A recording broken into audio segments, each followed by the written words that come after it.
Good morning, guys and girls. How's it going? Screezilla here, and I hope you're all well. And it's another weekend, and that means it's another naval beta test. Hooray! Yes, we are doing another naval beta test. And this time we are going to be doing the Japanese. So we're going to have the PT-15 and the Yugamo. So let's take out the PT-15 first. Let's see how we go. So there has been some changes with the sighting system, efficiency of AAA guns, and also weather effects. So there's been a few changes to the actual gameplay of the naval action, so we'll see how they go. We'll see what happens in this respect. Now, of course, the Japanese have got pretty much the second worst boat possible with the Yugamo, unfortunately. So I'm not expecting us to go too well in all of this. We may have some better luck in this PT boat, in all honesty.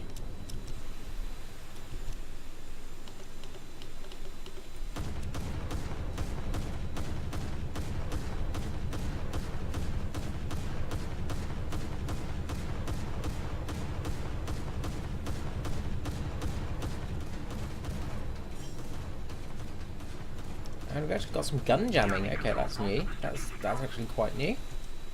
That's something that is a bit different.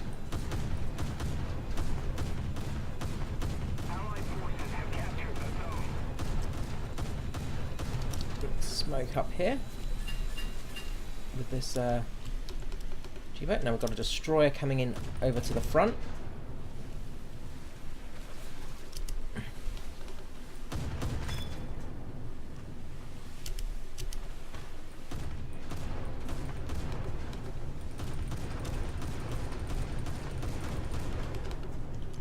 Way too long, and that boat's actually dead.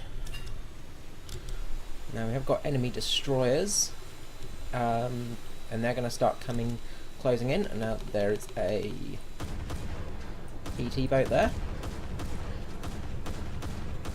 This is in bad shape. We've managed to take out pretty much its frontal compartments. There we go. So that's the end of him. And that's a PT boat. Oh, and it got an ammo rack. Okay, so the Japanese PT boat's not too bad, in all honesty. Alright, let's take out a plane and let's see how we go in this respect. Because they have changed the AAA, so I want to see how deadly that is. I want to say I'll take out the B7. I think that's probably a good idea. Another thing that's changed as well is the Dagor engine has actually been upgraded. We've got a slightly upgraded Dagor engine now. They've added in some new mud effects and things like that. So that will be interesting to see how that goes. That's going to be coming in soon. Now, they've got an enemy destroyer in A, and that's really bad news for us, because that means all of our little PT boats are going to get absolutely wrecked by that guy unless we can take it out. So we're going to climb here up in the clouds and see if we can't get over that target. Now we have got the Japanese torpedoes. So we've got the Type 91, which means that we can launch it at 346 miles per hour, which is very useful. So we can do a dive and hopefully get this destroyer before it wrecks us.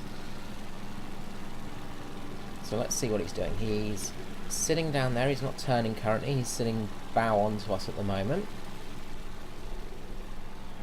So we're going to try and go hard and fast in there, and we're going to try and get this guy out of the action, because if he stays there, that's game over for us for sure.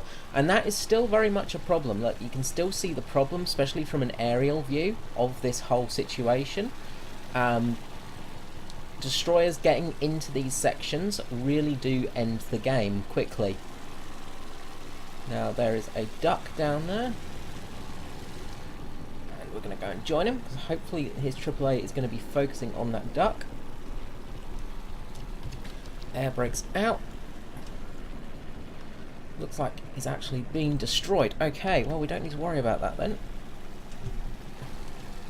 We're going to turn, roll, and we've got another destroyer here, which looks like it's just gone down. We've got another destroyer heading into that zone, so let's try our best. Now we're going to be really, really risky here. We're going to be at danger. We're going to danger close. We're going to drop now. Torpedo out. Beautiful. Perfect shot there. So, AAA is not too overpowered, it seems. That's good news, because that's something I was a bit concerned about when I did hear about the update. Is changing of AAA could really, really damage the game, because, well, AAA is pretty... I think that's a very dead thing by the looks of it. AAA was really quite vicious, and really did cause quite a lot of damage. So having got 2 PT boats coming into the right there. Now we're going to try and get in nice and low so they don't see us, and we're going to try and do some damage with our 20 mils on these PT boats. Now we haven't got much ammunition, but hopefully we can do a couple of strafes.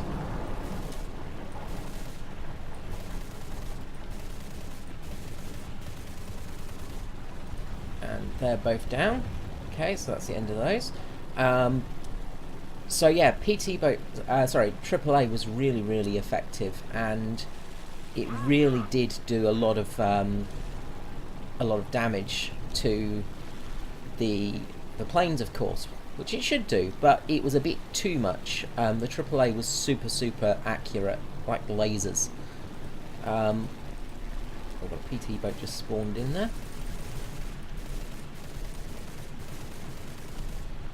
There's no spawn protection on. That's going to be bad news for us.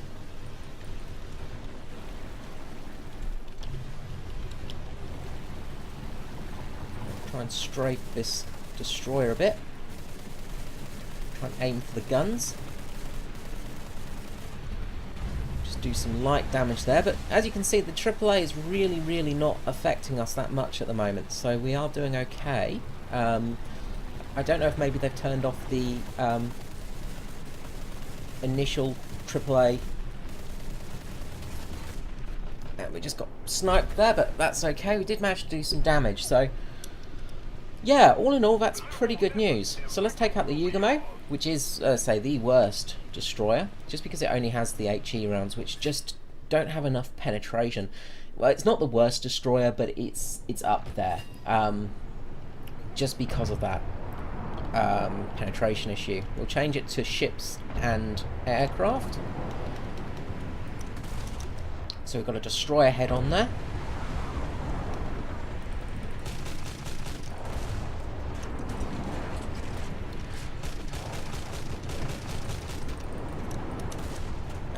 What are we firing at? Can't see what we're firing at here, but we have got a destroyer there. Now, oh good, that destroyer's down. So yeah, it is very, very tricky because, you know, it's getting that right balance. You don't want you want planes to actually be able to do damage to planes. Sorry, ships to actually do damage to planes. You don't want planes to be super OP. But at the same time, you don't want... You need ships to be able to defend themselves from them. And it's kind of a hard balancing act. Having the AI guns does really help in that respect. Because, you know, you can actually not focus on planes. You know, there's a bit less to focus on. Schnellboat over there. Try get the lead right on this guy. If we can actually get on target on this guy, then that will be his death nail. Those HE shells can absolutely wreck a PT boat. If they hit, of course. Ooh, very lucky there. It looks like he's gone down. Okay, didn't manage to get any targets on shots on target. Not really noticing much difference from the aiming system, in all honesty, yet. It still feels a tiny bit wonky. And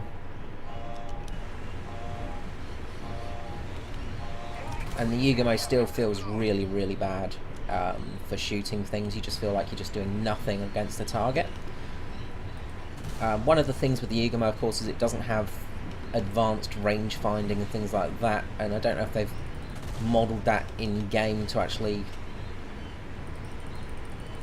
act in that regard, because it's not... It's a torpedo, you know, it is designed as a torpedo ship, you know, and that was its main use. Now we've got a Chanel boat over to the right hand side there. Try and get some shots into that smoke screen.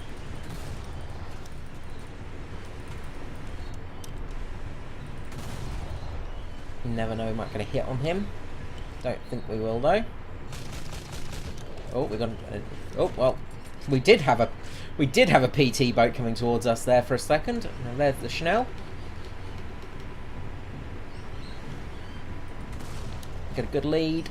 Oh, they were just a tiny bit low.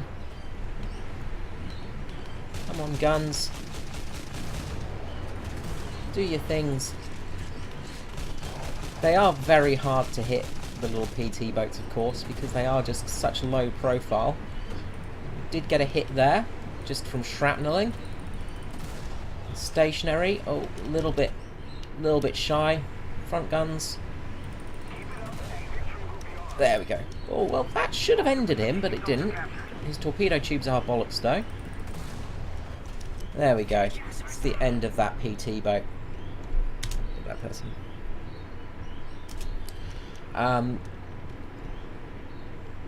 So yeah, the Yugumo is more of a torpedo ship. You know, it's designed to fire torpedoes, and that's what the Japanese were good at. The Japanese had amazing torpedoes, and I don't think that's completely set in game, in all honesty. They have also changed the layout, the looks of the repair system. The plane coming in here, and it's down. S-boat did well there, took out that plane without too much bother. Got a plane at long range there. And our AAA should start opening up now. There we go. We'll start capping, and that's really game over for us. We've got a victory here. So, you see how important it is to have... Well, I say we're capping, we're slowly moving out the cap circle because it's such a small little cap circle. Oh, an enemy destroyer there. Looks like a Z-25.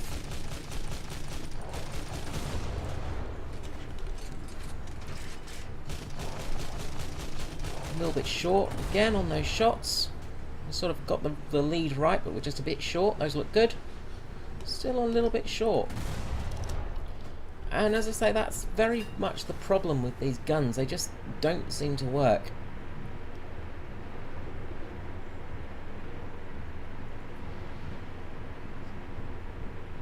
Try and reverse into this cap zone so we can actually start capping.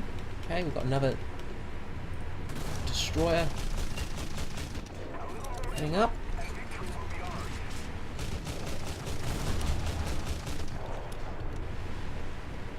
And we've won. And we got some hits at last. So, changes, yeah, they feel okay. They don't feel terrible. The Japanese still feel really underwhelming. They're going to be... The weird thing with Japanese in Naval is their close air support, their CAS is going to be much, much better. Their CAS is going to be some of the best, you know, because they have some of the best torpedo bombers in game. They've got some of the best naval fighters in game. I feel like they should limit it to naval aircrafts, though, for this. So, unless there's an actual... Well, there's going to be base islands, but there should be naval aircraft only. Make it a bit more interesting, because it will really limit some countries. You know, Germany and Russia will be really, really, really struggling. Of course, they do have some naval variants, but they didn't have great naval variants. Just unlock a new engine for it as well. That's good news. You know, so it could be interesting having just naval vehicles in the air, you know, because then it would give countries like Japan, you know, who have an amazing naval line, a really big advantage. The French would be kind of screwed. The Italians would be pretty buggered as well, although the P108 and the G55S, of course, were derived for naval attacks, things like that. Of course, you still would have some land-based vehicles, but it kind of would be interesting to see how a naval sort of system would work. Britain would be pretty well off, of course, with the Sea Fireline and the Sea Tempest and all their sea, you know, they got a lot of naval variants. You know, even some of the Barfighters and stuff like that had naval variants on them. Of course, the mighty Swordfish and all of that lot. When you get to Russia, of course, they would become a bit struggling. Although they had long-range patrol vehicles, they didn't really have much of a naval presence. So again, they would struggle a bit, but it would make an interesting balancing act, you know. Germany, again, would struggle a bit because, again, they didn't have much of a naval presence. They did have long-range patrol aircraft, like the Focke-Wulf 200. Video, as you can see, if you look up the video for the history of it, you will learn more on it. And of course the giant sky cow. But America, again, would be very well off with a naval sort of system, you know, just having that sort of naval line in there. You know, instead of having a landing base, have an aircraft carrier, you know, to put people off taking land-based vehicles. You know, you can take them, but you're not going to be able to reload them. It would be a really interesting sort of way of changing up the gameplay. Anyway, overall on this test, pretty decent. It's not too bad. Everything looks okay. Things are progressing. The gunnery feels fine. The only real thing I can say is we need to get a system where destroyers can't get into those smaller cap zones, because if they do, it's game over pretty much. Alright guys, until next time, this is Screezilla out. Have a lovely day, try and keep dry, and I will see you next time. Bye bye.